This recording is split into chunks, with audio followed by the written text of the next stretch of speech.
Não dá para você ser um bom psiquiatra sem ser um bom médico. Chegou uma hora que eu falei assim, eu acho que eu vou fazer oncologia, porque eu queria descobrir se tinha alguma coisa para curar câncer, essas coisas loucas assim, né? De juventude.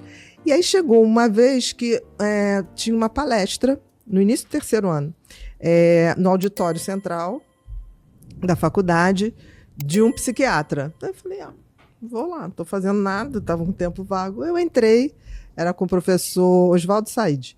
Entrei e ele começou a falar a diferença de ser e estar. Achei interessante aquilo. Ele começou a ser consciente, estar consciente. Foi uma filosofia. No final, acabou a palestra, eu fui lá, quero trabalhar com você. Aí ele, mas você faz o quê? Eu falei, sou do terceiro ano. Não, vai, me procura no quinto. Eu falei, não, quero agora. Aí ele, você vai fazer estágio? Então faz o seguinte, eu trabalho no manicômio do INAMPES, em Jacarepaguá. Se você quiser, você vai estagiar lá comigo. Eu fui. Dava para encaixar, estudar e estagiar? Meu filho, eu queria aquilo, não sei porquê. E aí foi muito interessante, porque assim, tinham 1000 pacientes crônicos, era tudo aquilo que, tipo assim, se você amasse aquilo, o resto era perfumaria, né? E eu fui, e o que aconteceu? Eu comecei a colher história, fazer tudo com os pacientes, ouvir umas histórias. Teve um paciente que entrou, era um esquizofrênico muito crônico, assim, vivia fora da realidade há muito tempo. E aí eu falei assim, comecei a colher, como é seu nome, fulano? Qual a sua profissão? Pintor. Aí eu falei, que legal, você pinta quadros? E ele não me respondia e continuava. Aí eu falava assim, mas eu queria entender mais, como é que são esses quadros que você pinta? Aí ele, eu não pinto quadro. Eu falei, então você pinta paredes? Aí eu falei, você gosta de uma determinada cor para pintar? Não, mas eu não pinto parede. Eu falei, mas você não disse que é pintor? Então, doutor, eu vendo pinto na feira. Nossa, aí você já... Te juro. A partir dali eu falei, eu vou me divertir. Aqui só quem gosta de observar realmente, né? Olha só, eu vendo. E ele assim, ele falava, eu não pinto quadro. Como quem diz, deixa de ser burra. Né? Deixa de ser burra. É muito óbvio, né? Não. Então, tinha alguns casos ali que você via que era... Tinham muitos casos. Tinha a síndrome de Marfan, que era uma simbiose de psicose, que era uma criança que não vivia nem em casa, a mãe só ia lá visitar. Tinha quadros de demência alcoólica, crônica. Ali tinha tudo. Assim, era tudo que foi excluído da sociedade, estava ali. Então, para aprender, era uma maravilha. Se você soubesse lidar com aquilo, o resto... Tem caso que dá para recuperar? Ou é pouco provável? Olha, hoje a gente tem muito mais alternativa que tinha na época. Na época era Aldol para todo mundo. Não faz, no Brasil não se faz lobotomia. Né? Mas assim, tinha muito paciente crônico, a grande maioria era crônico. Hoje a gente tem até muito mais recurso para lidar com os pacientes. Por exemplo, você na época não tinha uma medicação que a gente chama de depósito.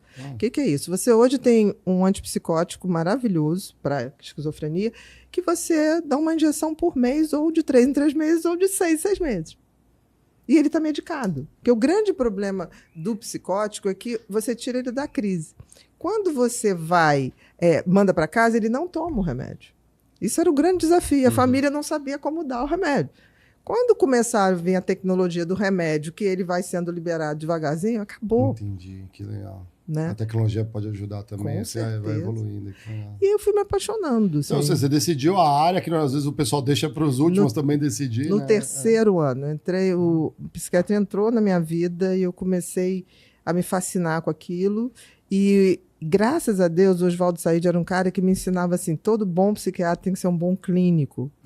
Então, eu estudei muito medicina geral. Legal. Então, quando eu me formei, eu era uma pessoa que pedia exame para tudo, e sei ver exame. Que eu vejo hoje gente falar assim, esse exame não presta para nada. Aí você fala assim, mas você analisou? Não, mas não presta. Não presta porque dá trabalho. Dá trabalho. Você vê uma bateria de exames no paciente. Mas tem tanta coisa que a gente pode tirar dali.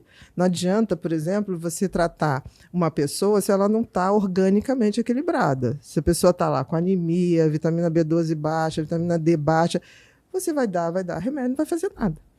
Então, assim, não dá para você ser um bom psiquiatra sem ser um bom médico geral.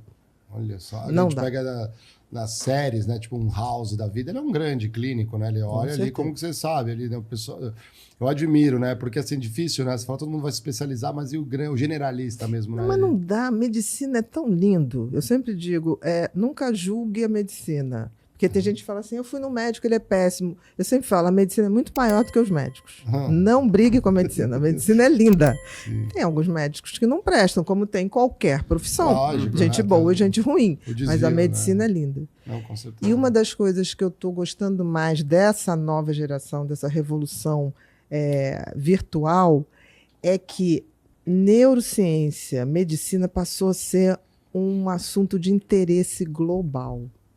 Eu sou parada hoje na rua por jovens que falam assim, eu vou fazer medicina por sua causa. Olha que legal. Eu vou ser que nem você. Eu sempre falo, não, seja melhor, porque você está com tempo a seu favor de ser uma edição bastante melhorada que eu.